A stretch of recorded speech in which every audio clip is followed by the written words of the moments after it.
Hey, I'm Ryan, and I'm here to show you a new feature we just released at Supademo called Video Timeline Hotspot. Let's look at an example of how this works with the Kindred app.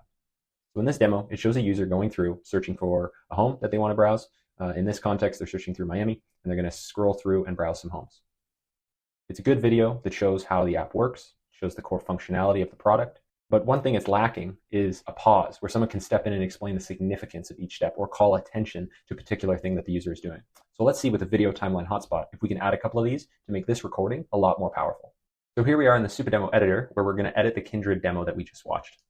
In this step, we have the recording that we were just watching.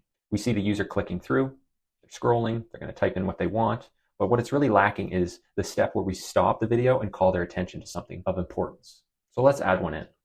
We can add in a hotspot on the timeline by doing this. And let's say we want to add a hotspot when the user starts typing in Miami. I'll hover, and I'm going to click, and I'm going to add one of three different options of a hotspot. For this, I'm going to do a custom area hotspot so that I can call the attention to a specific area where I want the viewer to look. So I'll click and I'll add this in. It will create a box which I can then drag to the spot where I want to. I'll expand it to cover that whole area. And then I'll add the help text that says, let's search for Miami. I'll go ahead and then apply that hotspot. I'll close this editor, and let's go back a few seconds and rewatch this step to see how it looks. We'll click play. The user goes through to the search bar. We pause, and it says, let's search for Miami. I'll hit next, and then the video will keep playing. So this is an opportunity to stop the user and call their attention to the search functionality. Now let's back up here because at the beginning, we have the screen recording on the iPhone, and we probably don't want to include this in an actual mobile demo that we would show to potential users. So what I'm going to do is actually trim this section out by dragging the timeline until we start at the point where we actually want to show our product. Let's consider where we want to add a next hotspot.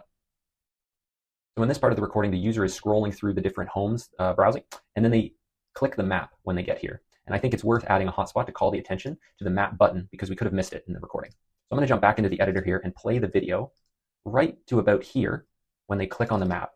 I'm going to zoom in on the timeline again, play it to the exact moment when they click, and I'm going to add another hotspot here. And I'm going to do a pointer hotspot for this one. I'm going to edit the hotspot. I'm going to make the hotspot appear above the button, and then I'm going to drag the pointer down right on top of the map. Then I'm going to edit the text here at the top of the editor panel, and I'll say, let's click on the map. I'm going to apply this text here. I'll close the editor panel again. Go back to the start here. We'll play the video. The user gets to Miami. We'll search for it. The video will continue to play. Now the user's scrolling through. We're approaching the next hotspot. And there we go. It stops again on the next hotspot that we just added. We can hit next, and then you see how it goes to the map. So this is where you take a screen recording and you turn it into something that's actually valuable and interactive for the user. If you want to try this for free, there's a link in our description that you can jump to sign up for Supademo and start making your first demos for free.